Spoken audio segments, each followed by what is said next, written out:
Welcome to Khanversations. I'm Muqtadar Khan, a professor at the University of Delaware. Among other things, I teach American foreign policy. And today I'm going to tell you the story of how a bunch of agrarian colonies ended up becoming the world's most powerful nation ever in a very short period of time, in less than 150 years, and has dominated the world for nearly 100 years. This is the story of how American colonies essentially became the United States of today. So the story that I'm going to tell you is the rise of the United States, from agrarian colonies to global superpower. How did the US become so powerful? What are the elements? So I'm not going to go too much into the economic and development side of the story. There's a lot to say about the United States. Its investments in science, in inventions, in creativity. Some of the most spectacular things ever in human history have come from the United States, whether it is aeroplanes or the internet or artificial intelligence or the computer and so on and so forth. So the US has contributed some of the most spectacular inventions to humanity. And that has been one of the reasons why the United States has had such a phenomenal economy and has developed so rapidly. But this is more of a foreign policy part of it. This is part of my American Foreign Policy Seminar, POSC 313, and even for those students from 813 who are interested in this. So I'm going to begin by saying in 1776, when the United States declared independence, this is what the US was. It was composed of these 13 economies. If you're listening to this on your cell phones, I would recommend that you watch. I have some very interesting and fascinating infographics to share with you. So in 1776, this is all the United States was, from Georgia in the south to New Hampshire in the north, going all the way to what is today's Maine. This was the 13 colonies. These were the 13 colonies which ultimately declared independence from the from Great Britain. In fact, I think you could potentially drive from top to bottom in one day, even though it's about, I guess, 1,000 miles distance. But these were the colonies where the United States started: New Hampshire, Massachusetts, Rhode Island, Connecticut, New York, Pennsylvania, New Jersey, Delaware, that is where I live, the first colony to ratify the US Constitution and become the first state. So Delaware is called the first state also. Then Maryland, Virginia, North Carolina, South Carolina, and Georgia. All these orange-colored states that you see are considered as southern colonies. And then the green ones, including New Jersey and Delaware, are middle colonies. And then New England colonies are all these in the purple color. So this was the United States of 1776 that defeated Great Britain. So US essentially became independent after a prolonged war of independence. And then guess what? It goes from here. And today, the United States, it's amazing how big and powerful it has become. So the US today has, as you can see from these maps, the United States of America. Let me show you this map. This is a map of US military bases. So the red is what the US has become from those 13 colonies after the execution of the ideology of manifest destiny. It expanded from coast to coast, including buying Alaska from Russia. And then the US now has 750 bases in at least 80 countries around the world. So this is the US empire. And all of this is, it'll be 250 years in July next month. Today is 4th June. In 1 month, the US will be 250 years old. Happy birthday, America. 250 first birthday. So, but look at it. It's perhaps the biggest empire. It's what I call, in an article I wrote a few years ago, called the postmodern empire, which means that America rules through use of multilateral institutions and its capacity to project power all over the places. No country can project power as the US does. And the way the US does project power is through these military bases, through a very powerful and large Air Force and Navy. The US has about a dozen nuclear powered aircraft carriers, each carrying over 200 fighter planes. So the capacity the US has to generate so much power spends $1 trillion on defense alone, and another close to $100 billion on public diplomacy and diplomacy in general. So the US has gone from here to here and has become. So this story is the story that I want to talk about. How did America become? What foreign policy to reach there? That is what I want to really talk about. So first, let's take a look at how the US economy changed. So look at this. This is the global history of projected GDPs. So the U.S. in 1700, this was before it became independent, its GDP was about $500 million.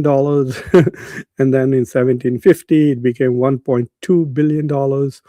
In 1800, when I guess Jefferson was the president, its GDP was 6.8 billion. So you can look at the other countries already. You can see Great Britain was and France were the major powers at that time. France had a bigger economy than Great Britain. It's interesting that the French economy or GDP was more than that of Great Britain throughout this period. And that is why the French were able to help the US become independent in its War of Independence.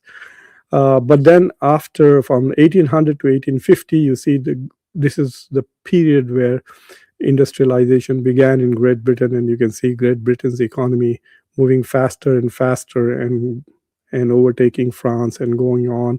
And to this day, the British economy is actually bigger than that of the French economy, except in 1975.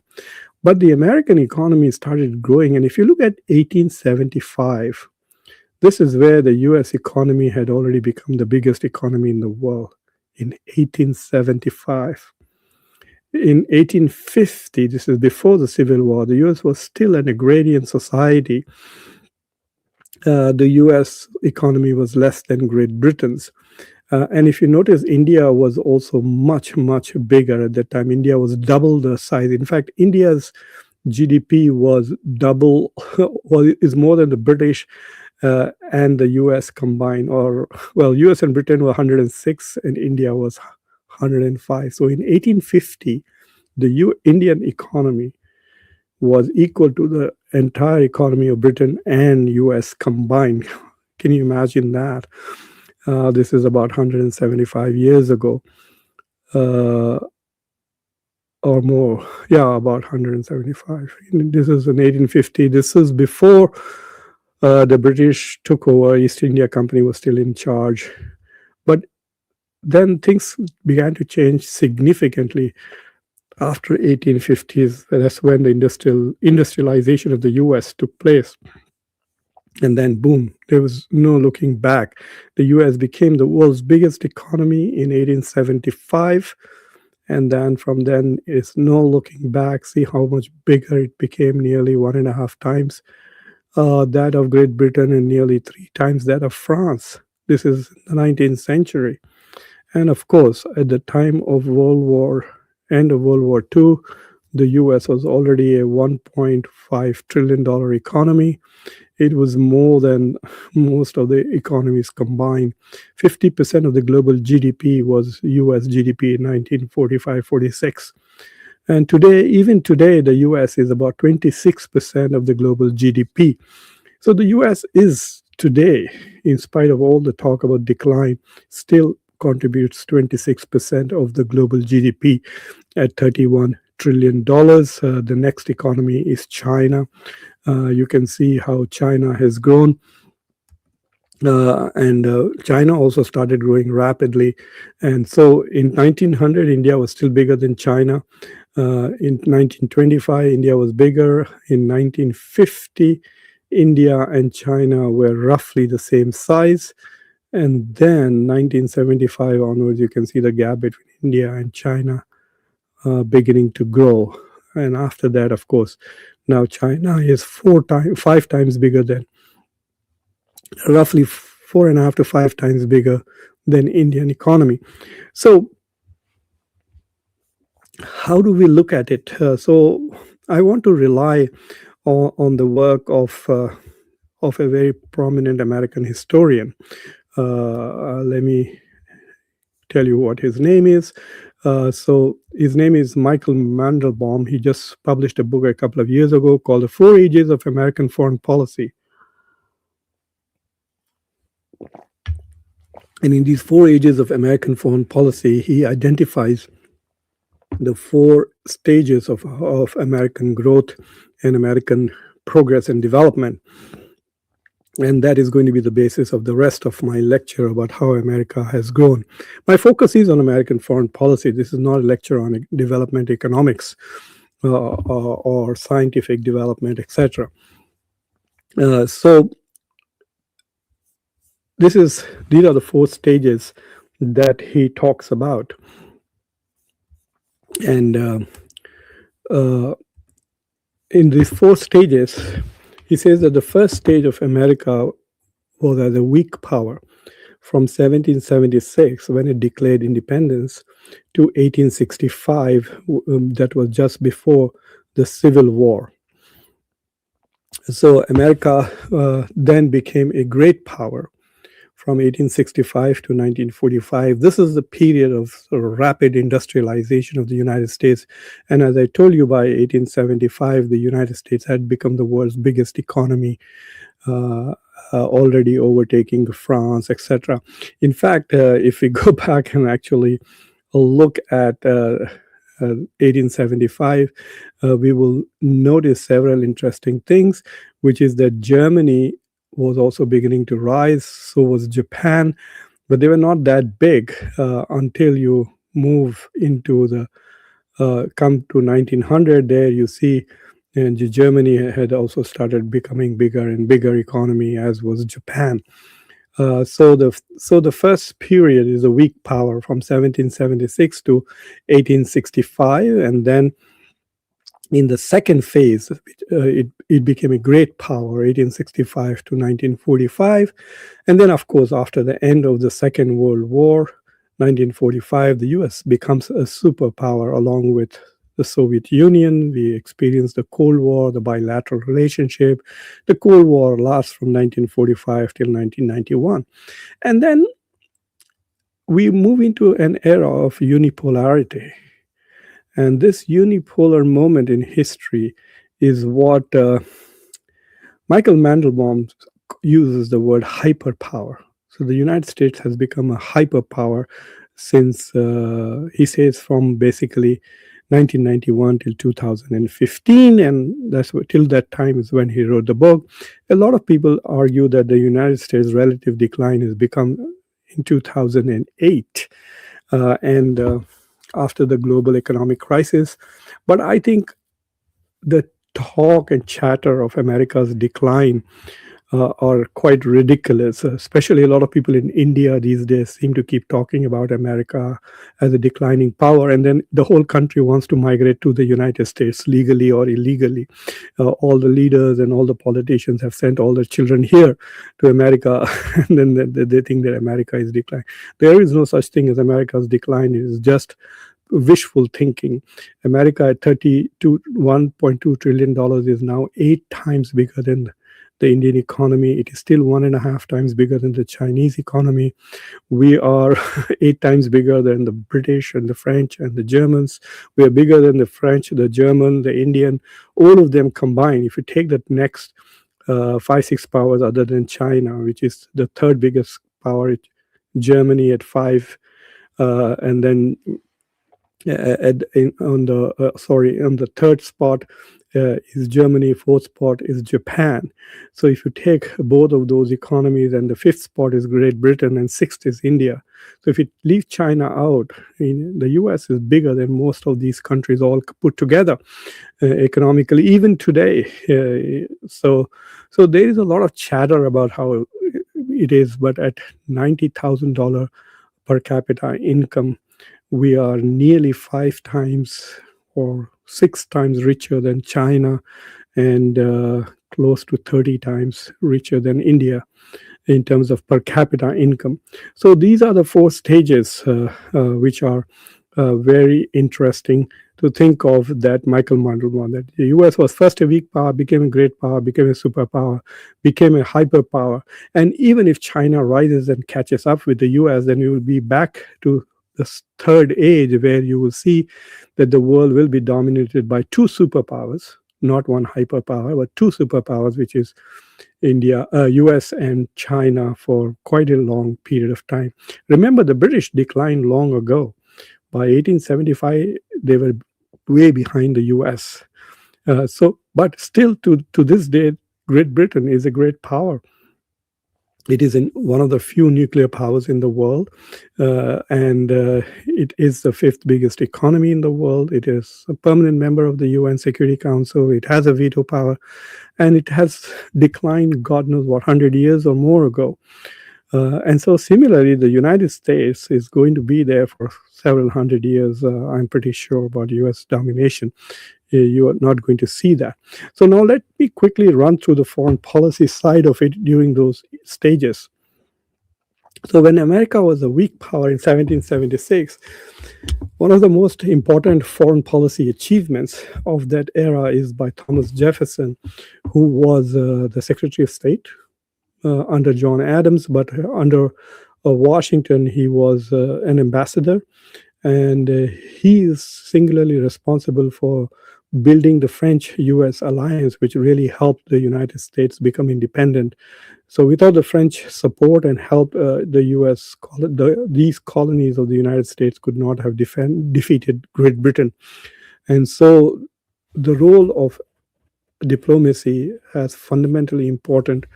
So in many ways, you could say that what Zelensky of Ukraine keeps doing for Ukraine, running around, getting help from Europe and the US to continue its war against Russia, Jefferson was doing that for the United States colonies in the period after the Declaration and the War of Independence began.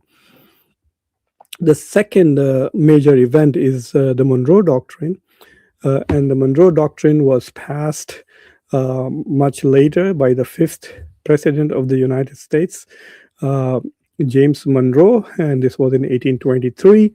The Monroe Doctrine basically said that the European powers and others should not interfere in Western hemispheres, and the United States indirectly declared its intention to be the hegemonic power in Western hemisphere. So basically told the Europeans, get lost, get out of the Western hemisphere. Today, Donald Trump has claimed that he has modified the Monroe Doctrine with the Donroe Doctrine, Donald Trump's doctrine. And what it does is, not only does it tell other states to stay out of the Western hemisphere, but Donald Trump also claims the privilege to interfere within the Western hemispheric countries and bring about regime change if he feels that those countries do not have good governments. And the case one is Venezuela, and number two is now Cuba. So that is the execution of the Donroe Doctrine, where the United States is going to intervene within the countries in the Western Hemisphere to realign their governments according to the United States or with the United States. The Monroe Doctrine under James Monroe was essentially to keep other powers out of the affairs of Western countries, to prevent recolonization or exploitation of the region. So in that sense, you could say the Monroe Doctrine was beneficial to the region, whereas the Donroe Doctrine may be seen as counterproductive. Actually, it can be seen as a threat to the region itself. And then 1865, the Civil War is very important. And one of the important foreign policy achievements of Abraham Lincoln, the president at the time, was that he managed to keep European powers out of the Civil War. Both Great Britain and France were deeply interested in getting involved in the Civil War, and there was fear that because they all depended on cotton, which was exported from the South, they might intervene on behalf of the southern states. But uh, Abraham Lincoln did several things. One, he actually sent messages clearly saying that if there was any interference or recognition of the independence of the Confederation, the United States would declare war on France or Britain. Whoever recognized the states, the US would declare war. And at that time, America was, as I said, rapidly industrializing. People knew this country was becoming very powerful. In fact, some of the most incredible things that you see in modern warfare were introduced in the Civil War, such as submarines, use of machine guns, etc. So one was the threat of total war, which kept Britain and France out. The other was the Declaration or Emancipation Declaration, where he changed the nature of the war from whether states had a right to leave the Union to essentially about abolition of slavery. And there was slavery had already been banned in France and Britain, and there were very strong constituencies inside those countries which were against slavery. So that way he sort of won public support inside these two countries and kept them out. So it was a great example of public diplomacy by Abraham Lincoln and coercive diplomacy to some extent in keeping Great Britain and France out of the Civil War. This was when America was a weak power, by the way. Okay, Monroe was declaring his doctrine when America was a weak power. And then after Civil War, America begins to rise and it becomes essentially a global power. So there are many things that have happened during this period. It's 1865 to 1945. This is the period in which the United States was essentially the best period of its development. It grew at a very rapid pace economically, and as I said, it overtook all the countries in the world, and by then became the world's number one economy by far. In fact, to such an extent that in 1950-55, the share of the global GDP of the United States was about 50%. Half of everything that was made on planet Earth was made in the United States in 1945, 1950. So during the rise of the United States as a global power, there was a Spanish-American War. In 1898, the United States essentially freed Cuba and Guam and Philippines. In fact, there was a lot of chatter about Philippines becoming a state of the United States. I went to Philippines several times, and I find that they just love America. Their government system is also like ours, but more advanced when it comes to corruption. But nevertheless, Philippines could have been one of America's states. They are very grateful that the United States liberated them from Spanish imperialism. And then, of course, as it rose to global power is the First World War, the role of Woodrow Wilson and his ideas to promote democracy and sovereignty, self-determination of countries. And then by then it was becoming very clear that the United States had become what we call as an offshore balancer. So the United States made sure that nobody became a dominant power in Europe. Every time when Germany rose, the US intervened late in World War I, but to ensure that Germany didn't establish its hegemony, and the same in World War II, and then again during Cold War. It basically prevented the Soviet Union from dominating Europe. And then, of course, World War II, the United States basically defeated. The US played a significant role, used nuclear weapons for the first time against Japan. But what is often overlooked, that both China and Russia, also at that time Soviet Union, played a significant role in defeating the Nazis and the Japanese. So the way we tell World War II history is basically Churchill, America, and basically these two countries really defeated the Nazis. But no, actually the Russians also played a significant role in defeating the Nazis. They also suffered more and the same with the Chinese in the defeat of the Japanese in World War II. But nevertheless, at the end of World War II, the United States was standing as clearly the most dominant economy and the most dominant military power. And even though there was the Soviet Union's challenge, it was never it was not two equal powers. It was just a challenging power because it had nuclear deterrence very quickly. Soon by 1956, I think, and the Soviet Union had become a nuclear power. So the U.S. enjoyed for about 10 years, I think, monopoly on nuclear weapons. But I think the U.S. You could argue that the period of Cold War, even though it is seen as a bilateral, there was no competition. Soviet Union was an ideological competitor, but the real economic competition to the United States was coming from Germany and Japan, who are now allies. Germany was part of NATO. The U.S. had military alliance with Japan, but they were America's economic challengers. Unlike today, where China is both an economic challenger as well as a military challenger to the United States.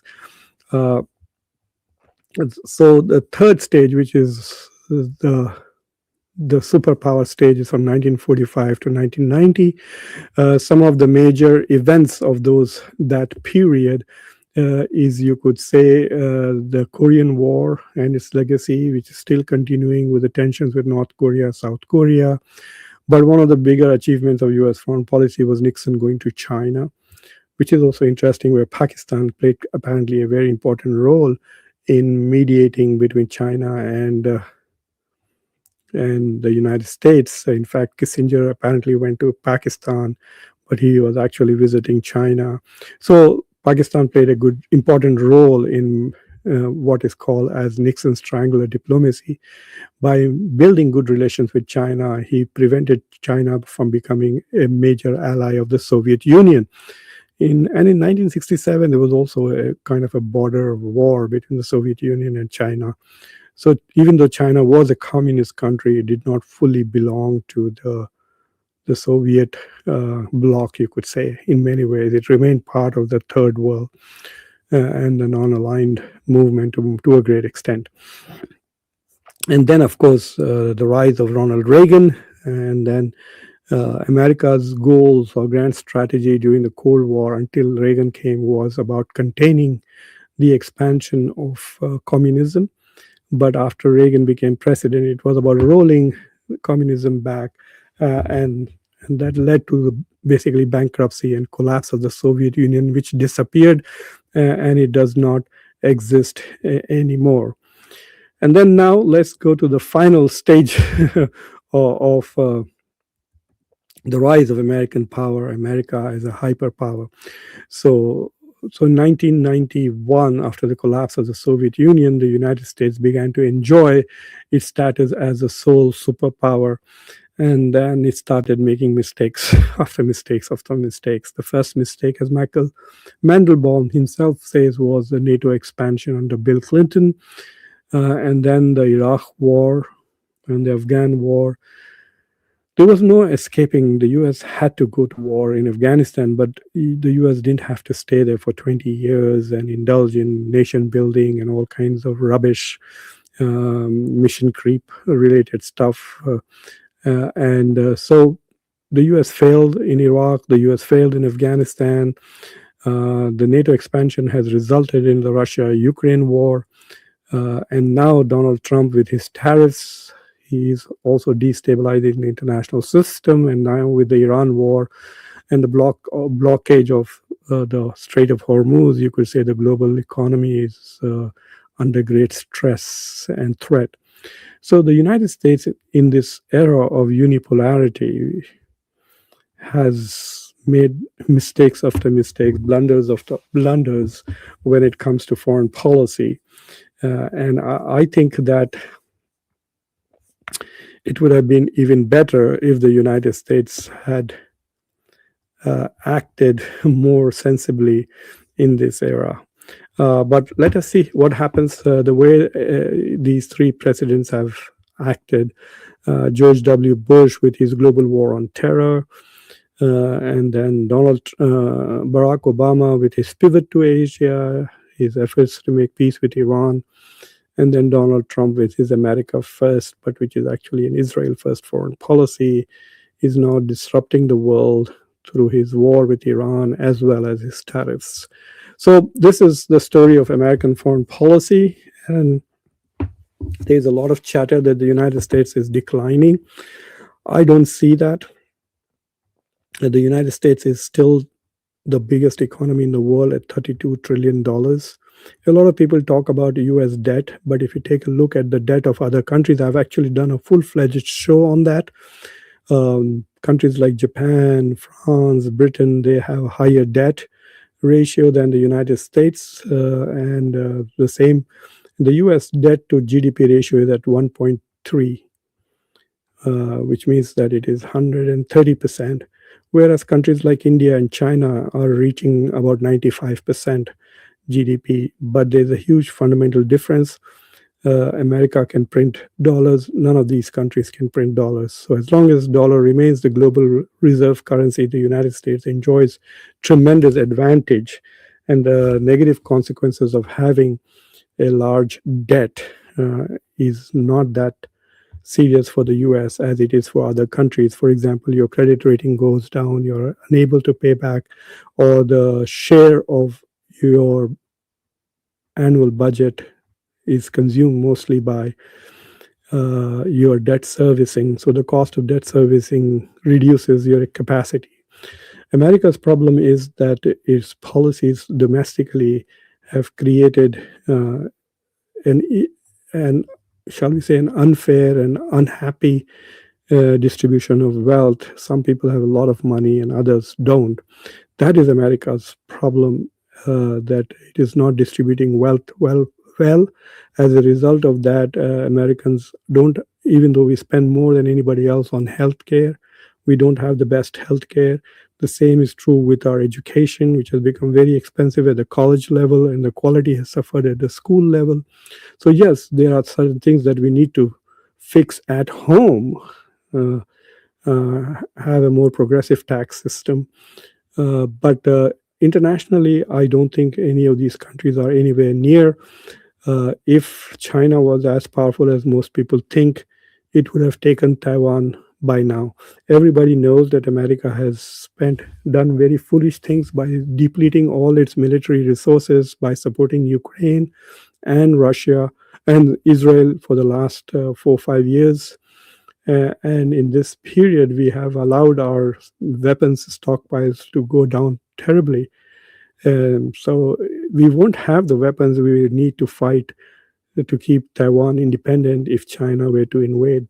But yet, China has not pulled the trigger because China knows that the United States is capable of coming back in a very big way. So the US is at the moment the world's most powerful country, the world's biggest economy. And in spite of Donald Trump, we still enjoy a lot of soft power in this period. So next year, the United States will be 250 years, while the rest of the world can enjoy looking at some of the weaknesses of the United States.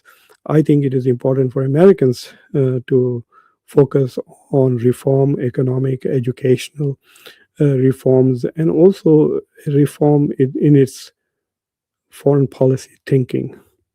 Anyway, so that's what I wanted to share with all of you. If you like this video, please subscribe to the channel, like this video, press the bell icon, and don't forget to share this video with your social political network. If you're watching this video as part of my seminar 313 or 813, then make sure to read the excerpts from Michael Mandelbaum's book, The 4 Ages of American Power, which was the anchor source for this lecture. The 4 Ages of American Foreign Policy: Weak Power, Great Power, Superpower, Hyperpower. Anyway, thank you very much. Take care. Bye. And I'm building a playlist of these lectures, so make sure to also look at the playlist. Thank you very much. Bye.